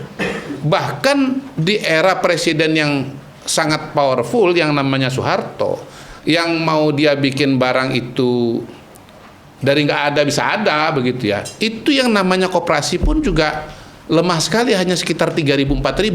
30 tahun Pak Harto jadi bahkan jadi presiden. Iya. Dijatuhin karena iya. dijatuhin Saya karena moderator, Abang. Iya. bantu koperasi. moderator. Saya tambah saja. Saya tambah saja. Nanti abang tambah, nanti abang tambah. Bersemangat abang ini. Saya mau bilang Bang Kodari memaksa satu pandangan dari basis paradigma yang rujukannya presiden itu dibahas oleh Edo itu ke Iya. China, Bang. Iya. Nama-nama presiden China tadi dimunculkan, ya kan? Iya, iya. Di China Begini. Sebentar Bang, China kan? Iya. Tapi ini sen kiri belok kanan, presiden lebih mesra ke Pentagon, ke Amerika belakangan. Contoh ini relevan. Iya. Bang Jul gimana? Dari sisi Izin geopolitik. dikit lagi. Kali ini saya minta agak ditambah dikit. Ya. Nah, beberapa pemret atau jurnalis yang mengatakan presiden itu katanya banyak baca buku, tapi kok ngomongnya itu saja. I think they miss the point gitu loh. Pak Prabowo tidak sedang berbicara sebagai seorang intelektual di ruang kampus yang sedang berdiskusi mengenai berbagai macam pemikiran ekonomi atau ideologi politik. Beliau sedang menjalankan misi untuk mengimplementasikan pandangannya tentang permasalahan dan arah bangsa Indonesia gitu. Nah, buku lanjutan dari Paradoks itu kan judulnya Strategi Transformasi Bangsa. Paradoks itu adalah identifikasi masalahnya, strategi transformasi bangsa itu adalah jalannya. Nah, pada hari ini beliau sedang mengimplementasikan itu. Nah, dan beliau mengingatkan kita sebagai suatu bangsa untuk ya memahami dengan persis persoalan bangsa kita itu apa, kemudian melaporkan juga perkembangan-perkembangan yang sudah dilaksanakan, misalnya koperasi sekarang sudah terbangun, fisiknya 15.000, 16.000, akan dibangun lagi 19.000, kemudian MBG sekarang sudah 63.000, sudah sekian SPPG, kemudian soal kemandirian energi misalnya beliau melaporkan bahwa kita sudah B50, artinya dengan B50 kita sudah mandiri untuk solar, kita bisa menghemat devisa 170 triliun per tahun. Jadi banyak sekali yang dilaporkan oleh Bapak Presiden dari satu pidato ke pidato berikutnya. Dan hemat saya justru ini menunjukkan bahwa beliau memang menjalankan amanat sebagai seorang presiden, sebagai seorang pemimpin begitu loh. Sangat konsisten dari identifikasi masalah, rumusan solusi, dan ketika sekarang memegang kekuasaan sedang mengimplementasikan gitu loh. Nah, bahwasannya pada tataran implementasi ada beberapa masalah, ya itu harus diperbaiki. Oke, ada masalah dengan MBG. Tetapi apakah kita mendengar masalah yang sama soal misalnya sekolah rakyat? Itu juga program raksasa loh. Duitnya juga gede. Baik sekolah rakyat transisi maupun sekolah rakyat permanen. Garuda. Sekolah rakyat permanen itu satu titiknya itu Bahkan 200 Republik Indonesia ya. 250 miliar. Apakah kita mendengar ada masalah ini dan itu? Apakah ada indikasi korupsi? Alhamdulillah sampai hari ini rasanya enggak. Kemudian soal pembangunan perumahan ya, FLPP untuk pembangunan perumahan atau untuk renovasi ya. Ya mungkin ada perbedaan pemikiran tentang cara mengimplementasikan program perumahan antara Pak Ara dengan Bang Fahri misalnya kan gitu kan. Tetapi kan kita mendengarkan perbedaan pandangan mereka, tidak mendengarkan ada cerita mengenai penyelewengan anggaran dan seterusnya begitu. Nah, artinya kan bukan hanya fokus kepada MBG saja, tetapi juga tolong lihat di kasus-kasus yang lain. Revitalisasi sekolah itu program luar biasa. Tahun lalu 17.000 sekolah, tahun ini 70.000 sekolah, tahun depan 100.000 sekolah, begitu banyak. Tapi ada nggak kita dengar masalah-masalah markup harga dan yang lain? Kita nggak mendengar. Dan mari teman-teman ingat bahwa pada hari ini yang banyak mengungkapkan masalah-masalah itu dari Pak Prabowo lewat pidatonya. Ya, yang ngomong soal markup harga itu bukan ICW, tapi presiden. Yang ngungkap ada lahan ilegal.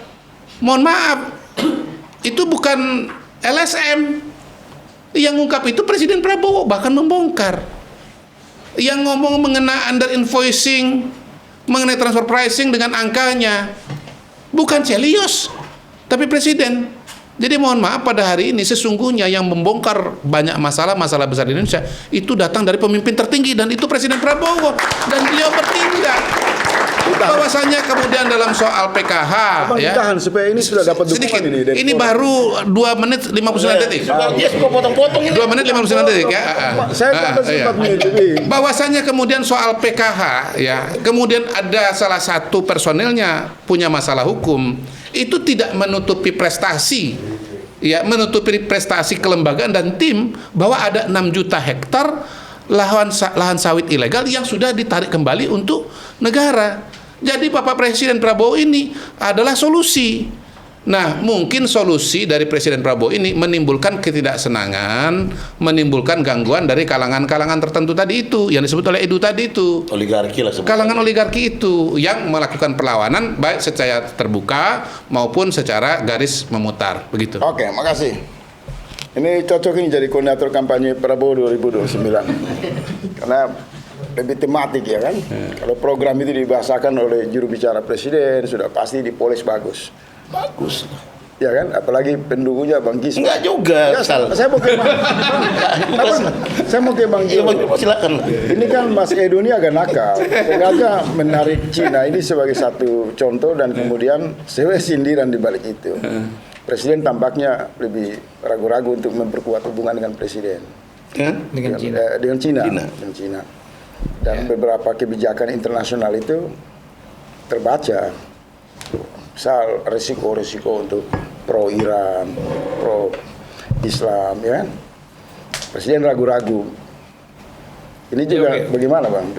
Abang? Pertama, saya sebelum masuk ke situ, saya ingin mengatakan dulu bahwa masih masyarakat kita itu kan mengandalkan hati yang panas. Ya kan? Hati kita panas. Situasi apapun kita harus jawab dengan keras dan panas. Bahkan kalau nggak hati-hati itu bisa menjurus pada kebencian. Itu kan bahaya. Makanya kita mau bicara tentang Indonesia ini harus dengan kepala yang dingin. Di sini peminat tasawuf semua, saya pastikan dingin semua. Makanya saya katakan dengan yang ini kan didengar untuk khalayak lain.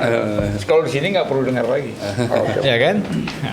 Jadi kalau kita bicara soal kenapa presiden yang dikatakan Faisal tadi bahwa setengah hati dengan Cina, saya kira kan dalam politik dan diplomasi itu biasa.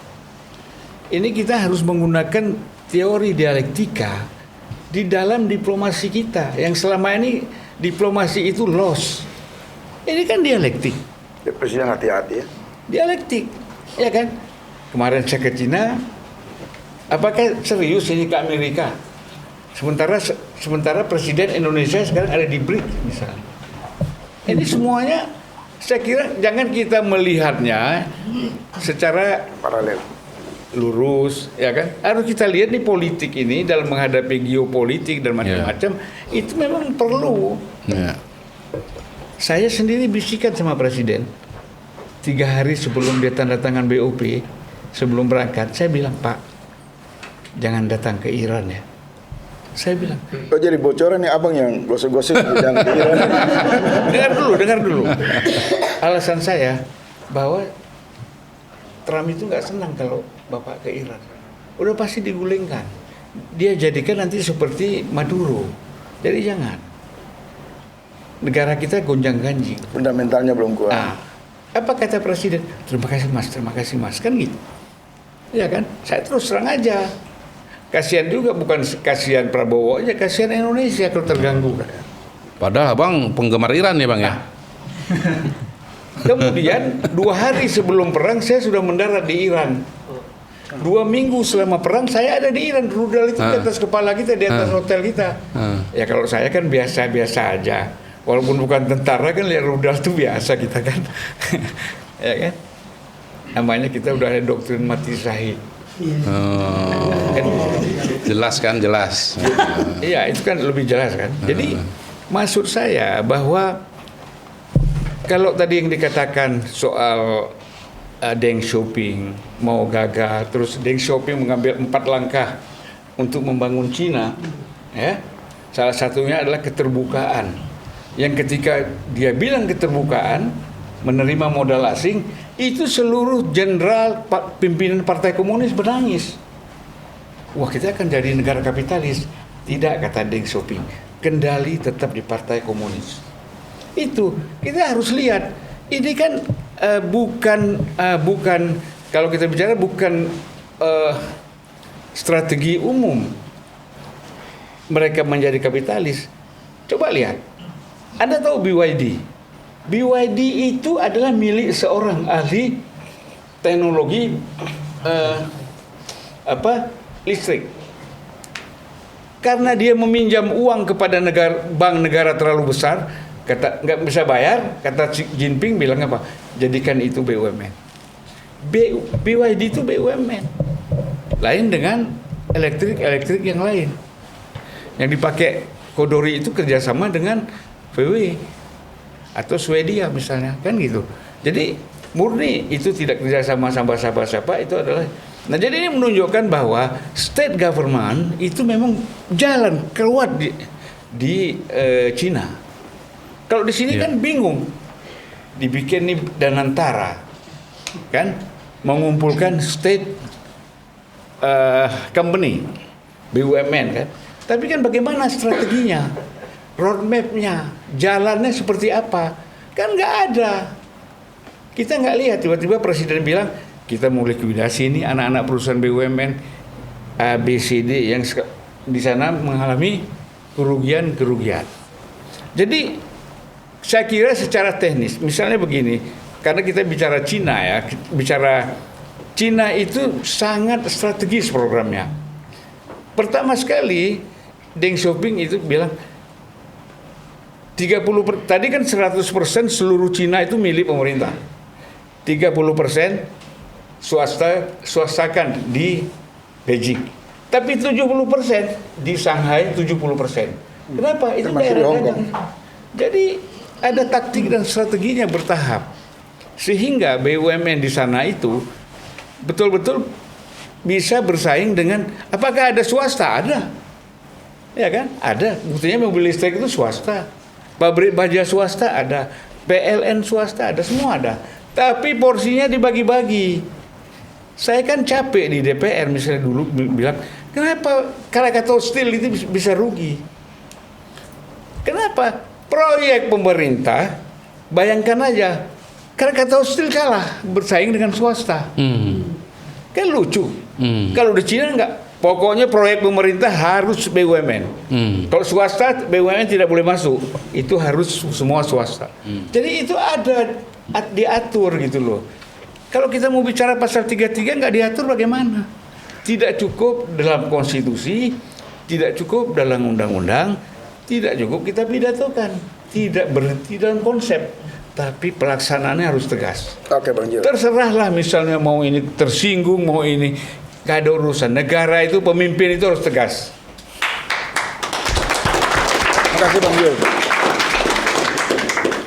Mas Hari. Siap. Ini kan pemaparan dari 3 narasumber dipompa sama Mas Edu dan Mas Yamin.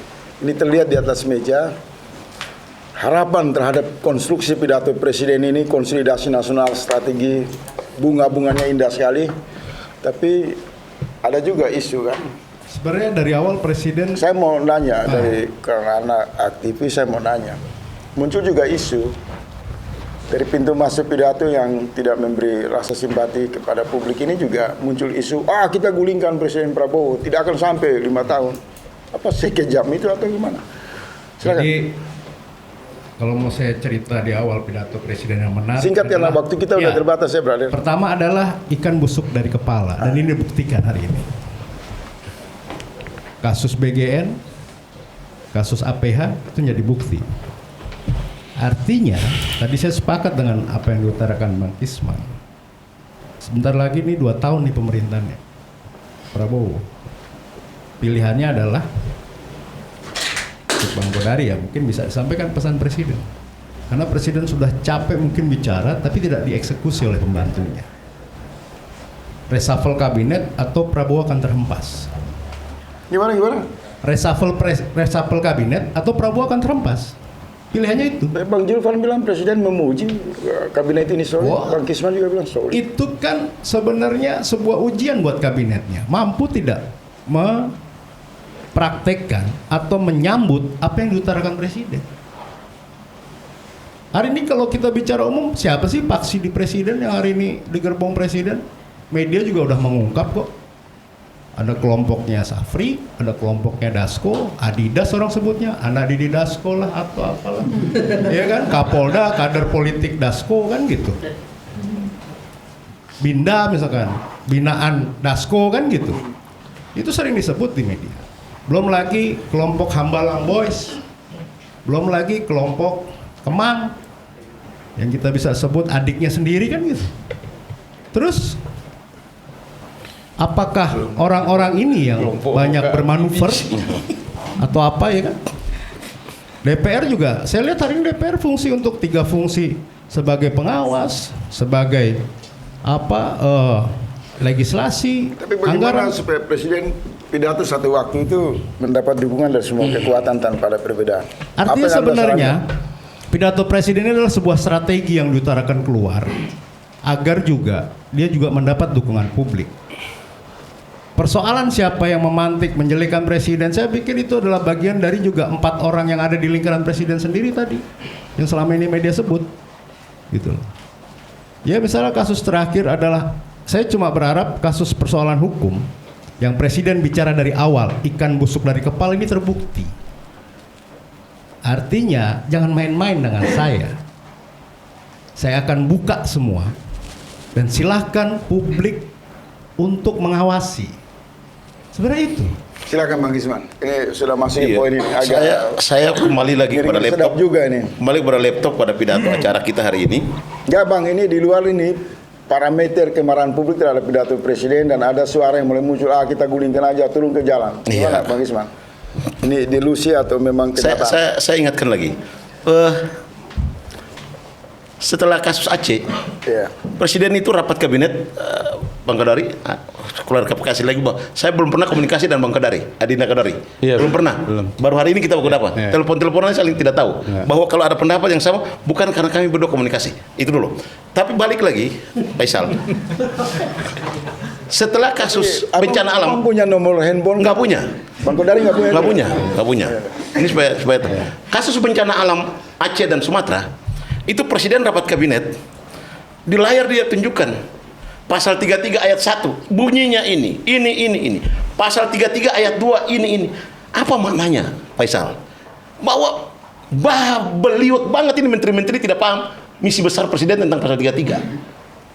Itu kan kita dapat di SD. Ayat 1, ayat 2, ayat 3 kecuali penambahan tentang ekonomi, demokrasi ekonomi. Tapi yang pasal 33 lama yang belum amandemen itu kan kita udah dapat di SD, udah dapat di luar kepala. Tapi kok kenapa harus dia tunjukkan lagi di slide ayat 1 ini? Artinya kabinet dia ini tidak paham. Kabinet dia. Jadi kalau tadi Dinda bilang itu, saya khawatir kalau tuh jatuh atau tidak jatuh itu dari dalam kabinet sendiri yang jadi memicu dari dalam sendiri. Karena di dalam ini ada titipan dari Solo, ada titipan dari oligarki, ada titipan ini dan itu ya di awal oke lah boleh diakomodir. Tapi setelah 2 tahun itu presiden harus ambil sikap. Kenapa? Masa kerja presiden tinggal 2027, 2028 partai-partai ini udah siap untuk mengikuti kampanye berikutnya. Jadi kalau bilang presiden jatuh, saya tidak percaya presiden jatuh. Syaratnya cuma satu. Jangan pernah presiden terlibat korupsi seperti yang terjadi oleh kasus Blok Gate dan lain-lain. Kalau selama presiden tidak terlibat korupsi dan tidak keluarga dimasukin dalam kabinet seperti yang terjadi pada Pak Harto ketika Mbak Tutut harus jadi Menteri Sosial, insya Allah tidak akan terjadi apa-apa. Kalau toh ada yang ketidakpuasan, nggak ada persoalan di wilayah itu, tidak ada persoalan, Faisal. Cuma yang perlu juga sumber rekrutmen bangsa ini perlu jangan cuma tentara.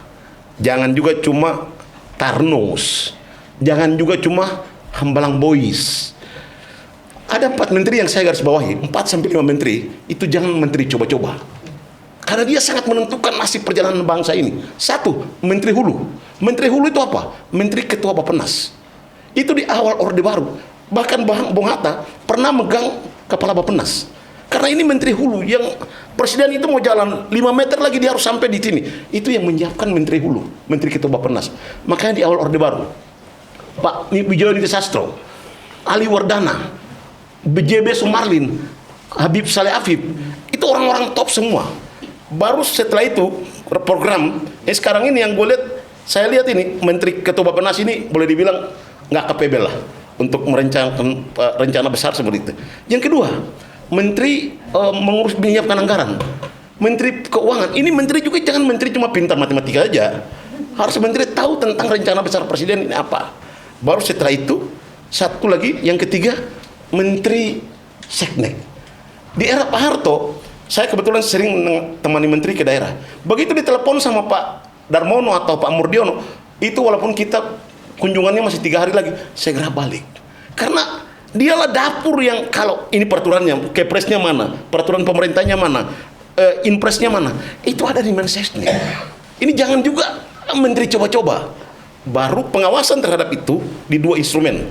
Satu, BIN yang mengawasi mana aja yang sudah jalan belum. Setelah itu dulu di era Pak Harto adalah namanya Sesda Lobang. Ini jadi 3 dan 4 ini tambah lagi 1 menteri luar negeri. Itu jangan juga menteri coba-coba. Harus menteri yang betul-betul. Pak Adam Malik itu, ini supaya tahu, ketika dia jadi menteri luar negeri, dia bikin kaderisasi 3 lapis. Lapis pertama itu Mokhtar Kusumatmaja, Ali Alatas, Nana Sutrisna, dan bapaknya Dinopati Jalal. Kemudian yang jadi adalah Mokhtar Kusumatmaja dan Ali Alatas. Lapis kedua, Hasan Wirayuda, Nugroho Wisnumurti, dan Makarim Wibisono. Maka yang jadi kemudian adalah Hasan Wirayuda di eranya Bu Mega sama Pak SBY.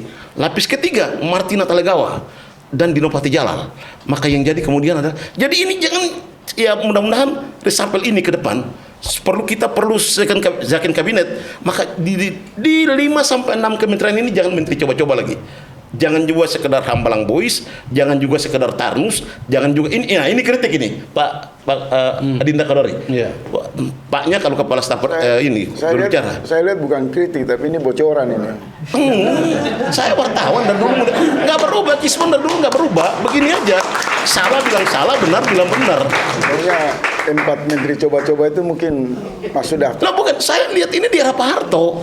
Di era Pak Harto itu betul-betul menteri yang nggak bisa. Contoh di Sesnek ini. Jangan lanjut sudah, coba-coba nanti lagi. Bukan. Cukup bang. Cukup sabar, satu menit. Di era, contoh di era Pak Alam Saja di Mensesnek, itu di bawahnya ada namanya Maijen Sudarmono. Bawa lagi namanya Kolonel Murdiono.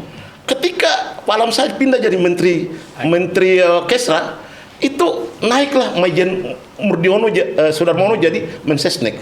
Kemudian Menseskapnya dijabat sekaligus belajar oleh Maijen Murdiono. Begitu Pak Darmono jadi Wapres, maka yang naik adalah Maijen Murdiono jadi Menteri Sekretaris Kabinet, jadi Menteri Sekretaris Negara. Maka di bawahnya yang muncul lagi deputi ketika itu namanya Saadillah Mursid jadi Menseskap. Ketika Pak Murdiono pergi dan Saadillah Mursid jadi Menteri Sekretaris Negara, di bawah ada lagi yang namanya Bambang Kusowo, orangnya Pak Harto. Tapi karena dia jago di Sesnek, maka ketika Bu Mega jadi presiden, Bambang Kusowo kadernya Pak Harto dipakai oleh Bu Mega. Jadi kita bicara negara, Pak Isal. Kita tidak bicara suka dan tidak suka dalam konteks ini. Jadi kita kritik ini dalam rangka perbaikan. Kita ingin, ya karena konsistensi Pak Prabowo ini adalah menjadikan pasal 33 dan negara berdaulat di atas kelompok Sedo yang dikuasai oleh oligarki ini, maka kita bilang 2 periode mungkin kurang ke depan gitu lah. Rem dulu di situ. Nah itulah. Supaya ini Menarik. Boleh nyambung ya. Ensiklopedis ini. Susah bang. Tapi Bang Kisman ini bukan ensiklopedia. Ya karena saya wartawan aja di era Pak Harto, jadi Saya tadi mau ngomong, ini database kekuasaan. Jadi kalau soal gonta-ganti itu detail hafalan sampai ke diputi loh. Ya kan? Bang Julfan mau tambah. Abang jangan terbawa dengan gaya kampanye. ah inilah Sekarang boleh minta minta nomor telepon sekarang. Ini baru terbukti nih. Ini bilang pintu masuk kolusi di sini. Memang forum-forum podcast ini bahaya.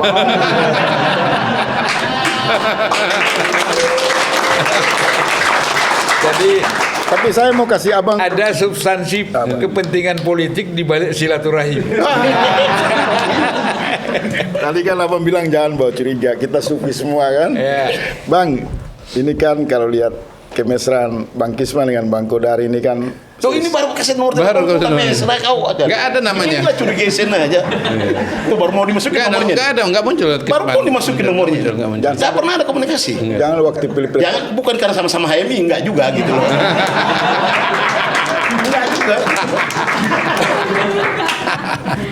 Ini kan apa namanya? Saya udah takut juga nih. Bang Kisman ini dengan Pak Kodari kita out dulu. Selesain lah pidato presiden, mereka jelaskan. Tapi saya mau sedikit. Bang Julvan ini kan orang yang walaupun ada di lingkar kekuasaan, taruhlah Prabowo dengan abang baik juga, tapi abang itu punya sikap kritis yang tidak bisa karena suara nurani. Nah, ini diulok barang ini. Saya mau abang bicara Benar begini aja. Tadi abang menyerang pihak yang kalah, taruhlah Anies, Ganjar. Tapi publik mengatakan kalau pemerintahan ini gagal, yang berpeluang untuk mengambil kekuasaan itu Gibran. Abang agak irit di wilayah itu. Apa abang bagian dari sekian lalu belakang atau gimana? Saya ini seperti Kisman tadi. Siapapun jadi presiden kita tetap begini. Ini aja. Enggak Kita berubah. tetap di luar. Peluang masuk ke dalam bukan tidak ada, sangat besar. Tapi kita tetap di luar. Itu apa? Yang di luar ini yang bahaya, Bang. Rudal Iran itu tembaknya dari luar, Bang. Bukan dari Teheran, Bang. Saya hanya mengatakan begini. Tadi kan dijelaskan tentang kelompok Hambalang Boys. Ke Gibran dulu, Bang. Jangan terlalu jauh, Bang. Dari situ. Nanti baru masuk samping sana. Inilah. Itulah. Nggak jelas juga. Dia mau adu nih. Enggak ada. Sama Nggak sekali apa. enggak. Cara dia dari dulu aku Saya paham. lah. mewakili aspirasi Bang Ruslan Ya, Puto. gini. Enggak? Jadi Kawan-kawan. Mereka Jadi tadi ada banyak kelompok-kelompok kembang macam-macam. Kita nih oposisi nggak usah ngurus-ngurus gitu. Persetan itu ada 100 kelompok, tapi kalian mau apa? Apa yang kalian mau? Iya kan? Gitu loh. Kalau cuma ngomong-ngomong aja percuma, mau apa? maksudnya mau revolusi atau kompromi? Ah. Nah, gitu. Mesti jelas dong. Kalau revolusi kau punya apa? Kalau punya ngomongan aja nggak usah revolusi. Ini sindir Pak Surya Paloh karena dia bilang jangan pilih yang lansia-lansia lagi, pilih yang muda-muda. Surya Paloh udah masa lalu, ngapain? Nah, penting itu, ya. Faisal juga yang bikin masalah. Nah, jadi saya kira bahwa kita ini kan kalau mau oposisi konkret, tidak mempersoalkan apa yang ada di sekitar politik presiden. Oh. Itu yang paling penting. Kalau kita masih main-main di situ, sibuk kita ini orangnya Dasko, ini orangnya SS, ini orang itu apa? Persoalan kita bukan itu kok. Kita nggak bicara sistem, nggak bicara substansi. Makanya saya katakan harusnya Presiden sudah mengeluarkan semangat dan ultimatum Dekret. tentang pasal 33. Mari kita susun bagaimana konsep pasal 33 yang kita inginkan, sampaikan kepada Presiden. Kami mau ini. Itu yang terus kita desak ke DPR, ke Presiden, kemana-mana. Kemarin saya tanya di kursi yang sama di sini Pak Profesor Margarito, semangat rakyat, presiden dan oposisi sama untuk pasal 33. Tapi keterwakilan instrumen lembaga seperti apa? Pak Margarito bilang nggak usah. Ya, dia Masing-masing jalan aja. bukan dia kan hukum, Oh, gitu. ya kan? Konsep itu penting. Mana ada perubahan, nggak ada konsep. Khomeini itu membuat revolusi, bikin buku setebal ini yang judulnya Walayatul Faqih. Ya kan? Khomeini itu 100 bukunya untuk mempertahankan Iran, dan begitu juga Deng Xiaoping dan macam-macam. Jadi nggak bisa kita mau main masing-masing jalan. Apa ini? Sesama kita berkelahi. Nah, itu sama aja dengan orang patah hati sebenarnya.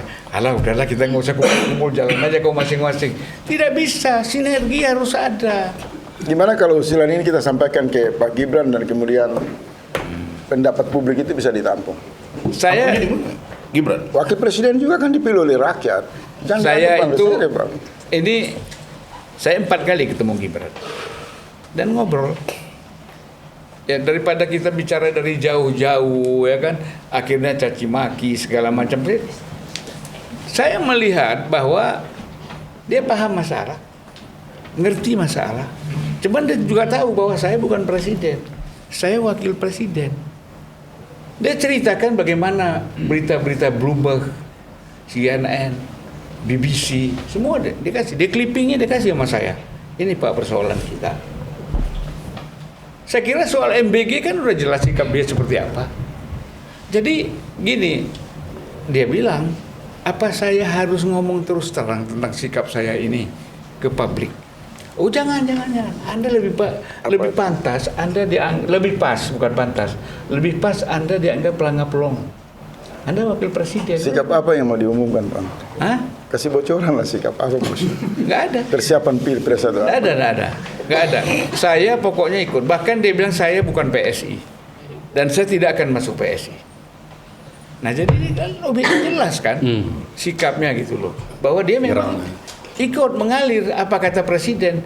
Kalau pas hari tertentu Presiden Prabowo mengatakan Gibran istirahat, bukan lagi sebagai wakil saya di periode kedua, maka Gibran kan mencari solusi. Jokowi menjadi ketua umum PSI. Tapi abang udah punya kalkulasi itu. Nah, Kalau itu saya nggak ada, Pak. hanya ada maunya kemungkinan. Saya ini kan spiritualitas. Wah. Jadi nggak penting kalkulasi yang namanya jasmaniah itu nggak penting. Udah tasawuf. Ini si Hossein Nasar ini. Jadi Abang jangan ikut-ikut ini bola panas sih. jadi saya kira saya ini orangnya mengalir aja. Mengalir Apa tapi aja. sungai. Ya, orang bilang diundang Faisal. Ya kalau mengalir ke danau itu dia satu tempat yang ini. Tapi kalau sungai mengalir juga bisa. Laut. Itu kan tergantung siapa yang mau berenang ya di situ kan. Silakan. Oke, baik.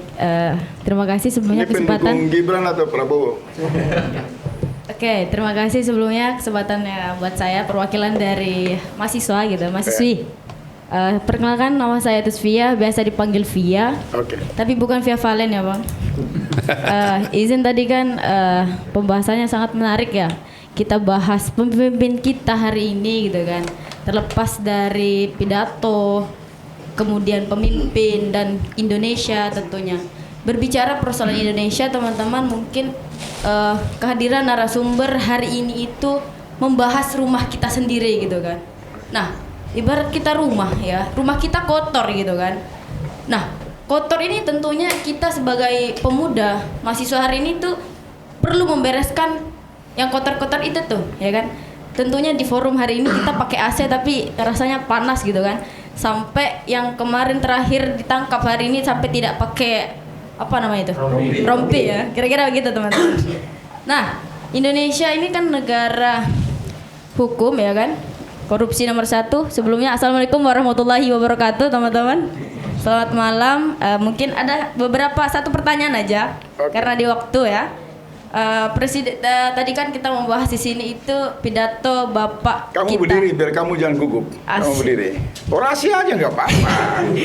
Oke. Hidup rakyat. Ya kan Hidup begitu? perempuan Indonesia. Semangat ya.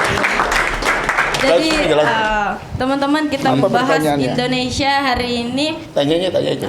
Oke. Yang ditanya aja, nggak usah. Tanya Bang Gisman itu kenapa Intro. bela-bela Presiden Ya. Prabowo, nggak puji-puji Tentu mahasiswa. sebelumnya pernah melihat salah satu narasumber di sini kita Via pernah hadir di iNews Rakyat Bersuara, mungkin ketemu kakanda kita. Pertanyaannya singkat, kemudian Presiden ini kan hari ini tidak hanya berkomunikasi kepada rakyat gitu, tetapi setiap pidato Bapak kita hari ini, Bapak Presiden Prabowo juga didengar oleh salah satu investor, kemudian pasar modal, kemudian pemerintah asing, kemudian pelaku industri. Yang menjadi pertanyaan Via hari ini itu adalah, di era media sosial, apakah setiap ucapan Presiden akan selalu menjadi dipersepsikan sebagai kebijakan negara? Mungkin kira-kira singkatnya seperti itu. Singkat padat jelas. Bang Udari tahan Terima kasih, ya. Bapak. Udari tahan. Alia. Bismillahirrahmanirrahim. Assalamualaikum warahmatullahi wabarakatuh. Salam. Via juga. 2-3 menit ya. Alia. 2-3. Oh, Alia. Alia. Anaknya Bang Sayuti. Oh, iya. Ampun abang. Jadi tadi kan kita sudah menyaksikan bagaimana para jubir di depan ini, ada jubir dari Gibran, ada jubir dari Pak Prabowo, ada juga jubir. Gak ada yang jubir. Oh iya, Ini siap. kolaborasi pikiran strategi. Gak ada. Oke. Aku nggak dua-duanya. Oh iya, siap. Tapi Nah, kalau bau-bau Hambalang Solo ada lah.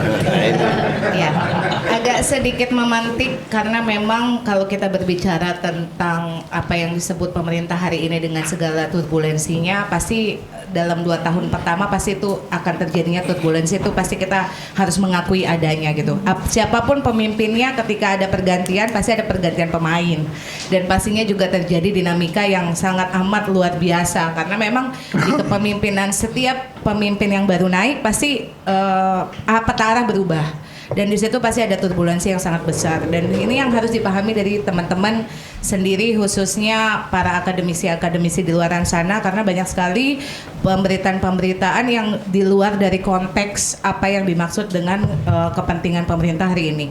Tapi ini jadi salah satu yang harus dikritisi juga, bahwa Bakom hari ini, mohon maaf Bang Kodari, mungkin dari awal pemerintahan Pak Prabowo khususnya sudah adanya Bakom kan baru di pemerintahan hari ini ya, dan sangat amat vakum gitu, tidak bisa menyelaraskan opini-opini khususnya di dunia sosial media. Itu akhirnya menjadi gangguan juga terhadap pemerintahan Pak Prabowo hari ini, dan bisa dikatakan bahwa apa yang setelah dinarasikan oleh juga Bang Kodari hari ini kayak one man show gitu loh. Jadi hanya Bang Kodari yang keliling untuk membuat persepsi publik. Babak belur. Iya. Sedangkan harusnya dengan kekuasaan yang punya harusnya bisa berjejaring gitu. Adanya partisipasi publik juga penting gitu. Sekarang anak mahasiswa tuh kehilangan hara, Bang. Karena mereka sama sekali tidak mengerti sebenarnya poin-poin apa yang diutarakan oleh Bapak Presiden. Sebenarnya kalau kita melihat apa yang sudah dilakukan oleh Bapak Presiden hari ini, itu kan sebenarnya spirit of guidance gitu loh. Iya kan? Kenapa hari ini berkali-kali dengan pidato dari apa namanya? Ya, enggak, maksudnya kalau kita berbicara dari awal beliau menjabat sampai dengan hari ini, narasinya pasal 33. Dan itu yang tadi kan sudah dijawab juga oleh Om Kisman dan juga Bang Kodari, bahwa untuk mengimplementasikan pasal 33 itu dari pemimpin yang sebelumnya juga kesulitan gitu. Dan hari ini Pak Prabowo memberikan spirit itu sebagai salah satu penguatan terhadap kabinetnya khususnya dan ke seluruh badan-badan yang dinaunginya, bahwa saya ini sebagai kepala pemerintahan ya, saya sebagai kepala negara, dan saya rasa sebagai kepala negara saya bisa menjustifikasi bahwa apa yang sudah saya lakukan dengan kebijakan yang saya buat itu adalah implementasi dari pasal 33. Oke. Jadi tunggu dulu Bang, sebentar. Karena berhubung saya juga dari Maluku ya Bang ya, izin. Kemarin kan juga sempat disinggung juga tentang Blok Masela gitu. Dan saya rasa terkait dengan investasi yang sudah dilakukan di Blok Masela 390 triliun itu bukan sesuatu yang kecil. Tapi balik lagi, 390 triliun dampaknya kepada Maluku apa? Karena sampai dengan hari ini masyarakat belum terasa manfaatnya, masyarakat walaupun belum berjalan, tapi setidaknya skema-skema itu jadi harus beriringan Bang. Jadi harusnya mulai pemuda-pemuda lokal yang hari ini pengangguran di Maluku sudah mulai diberdayakan seiring, jangan nunggu konstruksinya dulu lah. Bangunlah peradabannya dulu di sana, kasih advokasi, kasih penyuluhan, kasih sosialisasi kepada anak-anak Maluku yang ada di sana untuk bisa mengembang dan bisa berselaras dengan program pemerintah hari ini. Terima kasih. Terima kasih. Wassalamualaikum. Ini waktu kita singkat, kalau Pak Hudari jawabin bisa 20 menit. Tapi ditampung ya Pak Hudari. Saya tanggapi Alia ditampung ya. Ditampung aja. Iya. Ini kalau Fatima kan diajak berantem, di sini kita kasih saran. Iya, solusi. saya paling penutup aja nanti kalau udah di ujung-ujung. Ini tinggal 6 menit Bang. Abang Ya. silakan Bang. Saya Speed Bang. sebenarnya gini, kita nih pasal 33 ini apa yang kita bicarakan? Nah, itu yang mau ditanya tadi itu Bang. Nggak jelas. Pasal 33 tidak akan bisa berjalan dalam sistem liberalisme. Itu dulu. Ganti dulu total sistem liberalisme ini, baru pasal 33 itu jalan. Ada kemungkinan nggak? Mau kapitalisme state ataupun kita bikin sistem yang lain lagi mix misalnya, tapi ini kan nggak ada. Ada kemungkinan nggak di era Prabowo itu terjadi? Ya, bisa saja, tapi dia jangan jalan sendiri. Oh, menteri-menterinya dongok bagaimana? Nah, saya melanjutkan apa yang kata Kisman tadi. Menteri paham nggak pasal 33 substansi, bukan yang bagaimana yang tercatat di dalam pasal 33 itu item per item, tapi substansi. Ruhnya baca Bung Hatta, baca Syahrir, baca Bung Karno, itu baru paham. Jangan-jangan menteri-menteri ini anti pasal 33 karena perwakilan oligarki. Sangat mungkin, cuma saya mau bilang begini. Jauh sekali. Tapi saya minta sedikit ya. Saya mau tanggapi Alia juga. Jauh sekali pemahaman ruh dari pasal 33 di kalangan menteri. Mereka juga tidak mampu menjelaskan menjelaskan kepada publik apa yang dimaksud dengan presiden dengan pasal 33. Itu satu. Tapi yang kedua, khusus ini saya sedikit tentang MBG dan koperasi. Aduh, jangan itu nanti. Sabar, sedikit saja. Saya enggak. Orang tidak, ini penting sekali Faisal. Orang tidak banyak paham tentang substansi filosofi dari MBG dan koperasi ini. Apa yang dimauin oleh Presiden Prabowo? Dia mau memutus mata rantai supply chain yang selama ini hanya dikuasai oleh 10 orang. Dengan begitu, supply chain orang kulitnya pun kita tahu, dan mereka itulah yang menguasai kredit Himbara sekitar 7.000 triliun. Mereka kuasai 70-80%. Ini orang-orang ini yang mau dipotong. Jadi ruh daripada MBG dan Koperasi Desa Merah Putih ini dalam rangka supply chain itu jangan lagi oleh masih temannya Bang Julpan, temannya saya juga gitu loh. Saya kenal juga dengan mereka. Ini jangan lagi, udah. Negara ini cukup oligarki. Iya, udahlah, oligarki kayak apa namanya? Hanya 10 orang yang menguasai supply chain barang dan jasa sampai pada desa-desa. Ya Sinarmas, ya Salim Group, ya mereka itu aja. Ini yang mau dilakukan oleh Prabowo. Ini banyak pengamat tidak paham lah, udahlah. Termasuk yang ngomong di sini juga banyak tidak paham itu. Kita bahas di forum. Ya, tapi khusus masalah. Saya mau bilang begini, Faisal. Kampung halaman ini, abang punya kampung halaman. Ya itu. Penjajah berbulan-bulan datang dari Eropa, datang ke Nusantara yang dicari cuma Maluku. Karena apa? Cengkeh dan pala, rempah-rempah itu cuma ada di Maluku. Sekarang dicari gasnya. Istana negara itu yang dibangun pakai duitnya Cengkeh dan pala. Jalan Anyer Panarukan, rel kereta, termasuk duit Cengkeh dan pala itulah. Tapi Aceh bilang itu juga emas juga. Duit Cengkeh dan pala itulah dipakai untuk menyogok tuan-tuan dari luar Maluku sampai penjajah bisa berlangsung lama ini. Sehingga jangan juga kasus Cengkeh dan pala ini menjadi model baru yang terjadi. Jangan sampai Masela itu beroperasi. Maluku menjadi provinsi termiskin nomor 2 atau nomor 3 di Indonesia dengan sumber daya alam terlengkap. Tidak ada provinsi di Indonesia ini yang sumber daya alam terlengkap selengkap Maluku, tapi menjadi provinsi termiskin. Jangan-jangan berpikir untuk kita evaluasi lagi kebersamaan kita dalam NKRI. Nah, itu tuh. Terakhir ya. Jadi Bang, abang jawab panjang Bang. Iya. Saya mau nanya mewakili para penanya aja.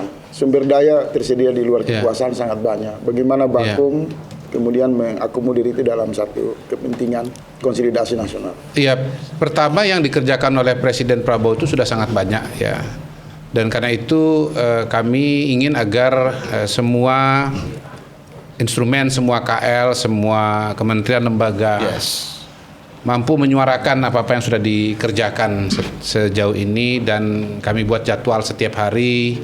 Kami meminta juru bicara untuk bisa memberikan informasi kepada media. Jadi itu bentuk proaktif kami lah, agar apa yang sudah dikerjakan dan sangat banyak ini bisa sampai ke masyarakat. Tentu akan ada cara-cara yang lain yang tentu harus disusun dan dikelola dan dilaksanakan ke depan. Termasuk juga saya tidak berjarak dengan kawan-kawan redaksi, kawan-kawan podcaster, teman-teman aktivis. Saya kira saya sampai hari ini nggak berbeda dengan saya yang dikenal oleh Faisal yang dulu ya, yang dikenal oleh Bang Zulfan dulu, oleh saya kenal dari jauh. Iya, dari jauh. Ya saya kira masih sama lah ya.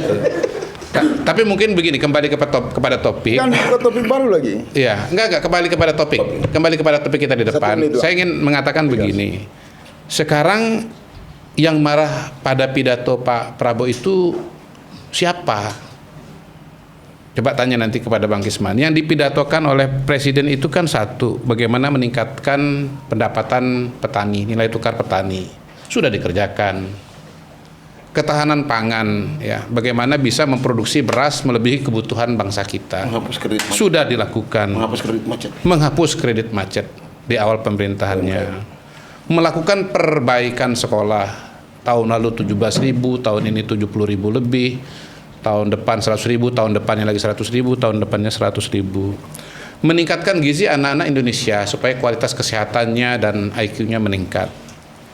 Menutup kebocoran yang sudah 15.000 triliun lebih, yang artinya setahun itu 500 triliun, 600 triliun. Kemudian kembali kepada Maluku, Alia dan Bang Kisman, memulai Blok Masela yang sudah tertunda selama 28 tahun. Sekarang bagian apa dari pidato itu yang bisa Anda hina? Bagian apa dari pidato itu yang bisa membuat Anda tersinggung? Ya, mereka menanyakan soal hak rakyat di sana, dampak lingkungan, karena meng-capture peristiwa-peristiwa kebijakan. Ya, yang sedang diceritakan tadi kan memberikan hak kepada rakyat, hak ketahanan pangan, hak pendidikan, hak untuk hidup lebih baik, begitu. Kalau soal Blok Masela mungkin perlu diskusi tersendiri ya. Tetapi yang saya tahu bahwa memang difokuskan untuk bisa memberikan lapangan kerja kepada teman-teman di Tanimbar, di mana tempat itu berada. Jadi jangan sampai karena jurus clipper dan yang lain-lain tadi, kemudian agenda yang berbeda, entah agenda politik, entah agenda oligarki dan yang lain-lain, kemudian yang diangkat itu soal gelasmu, cangkirmu, ya kan, piringmu, itu tadi. Jangan ke sana gitu loh. Lihat substansi pidatonya. Adakah substansi pidatonya yang membuat Pak Prabowo ini layak ditolak sebagai presiden yang betul-betul berbuat untuk rakyat? Itu poin dari saya. Terima kasih, Bang Kodari. Semua yang berdiri di belakang kekuasaan akan memproduksi semua manisnya kata-kata. Pujian, dukungan, bahkan doa. Tetapi menyangkut kepemimpinan nasional yang disebut presiden adalah dipilih oleh rakyat. Rakyat sebagai pembayar pajak berhak mengkritik kekuasaan sekeras-kerasnya. Dan obat mujarab untuk perbaikan dan itu bernegara. Sudah dikasih. Saya mau buat kesimpulan, Bang Abang.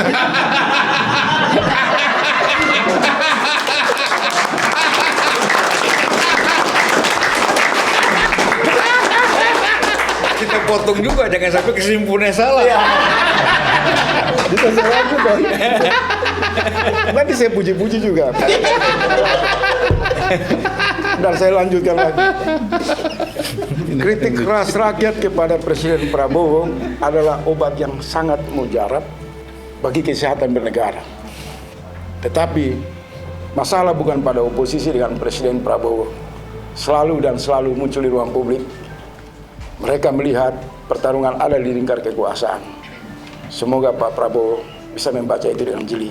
Bukan sekedar menteri coba-coba, tapi wakil presiden coba-coba juga harus dilihat secara utuh. Terima kasih.